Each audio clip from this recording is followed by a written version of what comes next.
নমস্কার বন্ধুরা, অজানা রহস্য দুনিয়ায় আপনাদের সকলকে স্বাগত জানাই। আজ আমার আলোচনার বিষয় হলো ভারতের 12টি জ্যোতির্লিঙ্গ কোথায় কোথায় অবস্থান করেছে এবং তাদের মাহাত্ম্য কী সেগুলি সম্পর্কে। এ সমস্ত শিবলিঙ্গ স্বয়ম্ভূ অর্থাৎ নিজেই স্বয়ং শিবলিঙ্গ রূপে অধিষ্ঠিত হয়েছেন। এরূপ সারা ভারতবর্ষে 12টি জ্যোতির্লিঙ্গ রয়েছে। সেই সব শিবলিঙ্গকে বলা হয় জ্যোতির্লিঙ্গ। কেদারনাথ উত্তরপ্রদেশের গাড়োয়াল জেলায় অবস্থিত কেদারনাথ পর্বতের পাদদেশে এই মন্দির অবস্থিত। কেদারনাথ জ্যোতির্লিঙ্গ ভগবান শিবের উদ্দেশ্যে নিবেদিত পবিত্রতম মন্দিরগুলির মধ্যে একটি। চারধাম যাত্রার একটি গুরুত্বপূর্ণ অংশ হিসাবে বিশ্বজুড়ে তীর্থযাত্রীদের আকর্ষণ করে। মহাকাল মধ্যপ্রদেশের উজ্জয়িনীতে শিপ্রা নদীর তীরে অবস্থিত মহাকালের মন্দির। এখানে মাটির নিচে মূল মন্দির আর তার ওপরে আছেন ওঙ্কারেশ্বরের শিব। এখানে ভস্ম দিয়ে মহাকালের আরতি করা হয়। এছাড়া এখানকার পবিত্র জলে স্নান করলে নাকি মোক্ষ লাভ হয়।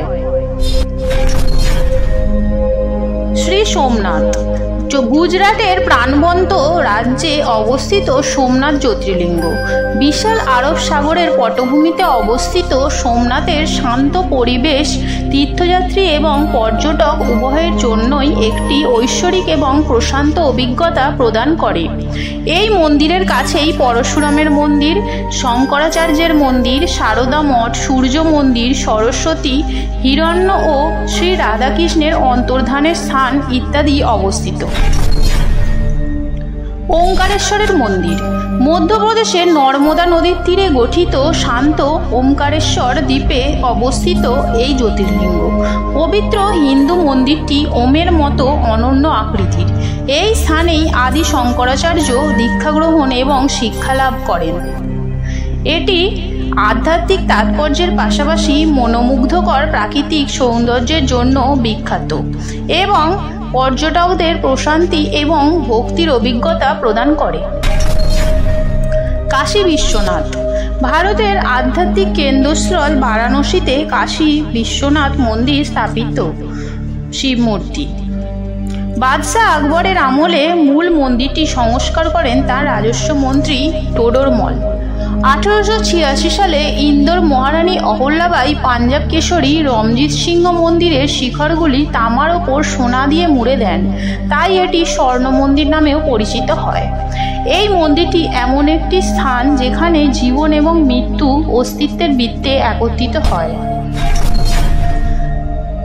ত্রম্বকেশ্বর মন্দির মহারাষ্ট্রের নাসিকের ব্রহ্মগিরি পর্বতের মনোরম পাদদেশে অবস্থিত ত্রম্বকেশ্বর মন্দির। অনন্য স্থাপত্যের দ্বারা বিশিষ্ট এই প্রাচীন মন্দিরে ভগবান ব্রহ্মা, ভগবান বিষ্ণু এবং ভগবান শিবের প্রতীক হিসাবে 3টি মুখ বিশিষ্ট একটি বিরল লিঙ্গ রয়েছে। পবিত্র গোদাবরী নদীর উৎপত্তিস্থলের কাছেই অবস্থিত। শ্রী নাগেশ্বর মন্দির গুজরাটের দ্বারকা থেকে ওখার পথে প্রায় 17 কিলোমিটার গিয়ে দ্বাদশ জ্যোতির্লিঙ্গের অন্যতম মন্দির নাগেশ্বর মহাদেব মন্দির। ভক্তদের কাছে এই মন্দিরটি অনন্য, যেখানে দূর থেকে ভগবান শিবের বিশাল মূর্তি দেখা যায়। এই মন্দিরে ভগবান শিব নাগেশ্বর বা সর্পের দেবতা নামে পরিচিত। রামেশ্বরম 4 ধামের এক ধাম।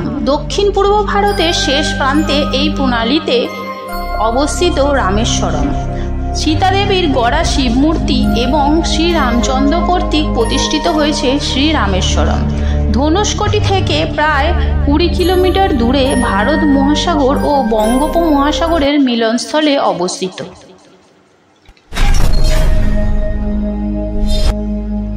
শ্রী ঘৃষ্ণেশ্বর ঔরঙ্গাবাদ শহর থেকে 28 কিলোমিটার দূরে অবস্থিত মহারাষ্ট্রের বিখ্যাত ইলোরা গুহা থেকে 1 কিলোমিটার দূরে শ্রী ঘৃষ্ণেশ্বর মন্দির অবস্থিত। মন্দিরটি মধ্যযুগের ভারতীয় স্থাপত্যের এক উজ্জ্বল উদাহরণ প্রদর্শন করেন। মল্লিকার্জুন অন্ধ্রপ্রদেশের তুর্নুল জেলায় শ্রীশৈলম নামক স্থানে পাহাড় দিয়ে ঘেরা বিখ্যাত শৈবক্ষেত্র, যা শ্রীশৈলম মন্দির নামে বিখ্যাত। এটি দেবী ভ্রমরাম্বার মন্দিরের পাশে অবস্থিত, যা এই স্থানটিকে দ্বিগুণ মঙ্গলজনক করে তুলেছে। শিব এখানে জলবেষ্টিত কৃষ্ণা নদীকে বাঁধ দেওয়ার ফলে নদীর জলধারার দৃশ্য অতি মনোরম। বৈদ্যনাথ, ঝাড়খণ্ডের দেওঘরে অবস্থিত বৈদ্যনাথ জ্যোতির্লিঙ্গটি রয়েছে। এটি শুধু গুরুত্বপূর্ণ ধর্মীয় স্থান নয়, প্রাচীন ভারতীয় স্থাপত্যের এক বিস্ময়, যার দেওয়ালে জটিল খোদাই করা রয়েছে।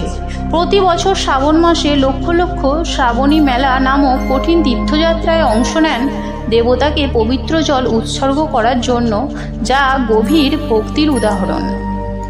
ভীমাশঙ্কর, ভীম নদীর তীরে মহারাষ্ট্রে পশ্চিমঘাট পর্বতমালার ওপরে অবস্থিত এক প্রসিদ্ধ তীর্থক্ষেত্র। ভীমাশঙ্করজি এখানে কালো পাথরের ছোট শিবলিঙ্গ রূপে বিরাজিত। ভীমাশঙ্করের আশপাশের অঞ্চলটি একটি মনোনীত বন্যপ্রাণী অভয়ারণ্য, যা এটিকে প্রকৃতিপ্রেমীদের জন্য একটি স্বর্গরাজ্য করে তোলে। তো বন্ধুরা, আমার এই ভিডিওটি কেমন লাগলো? আশা করি ভালো লাগবে। যদি ভালো লেগে থাকে লাইক, শেয়ার এবং সাবস্ক্রাইব করে আমার পাশে থাকবেন। ধন্যবাদ।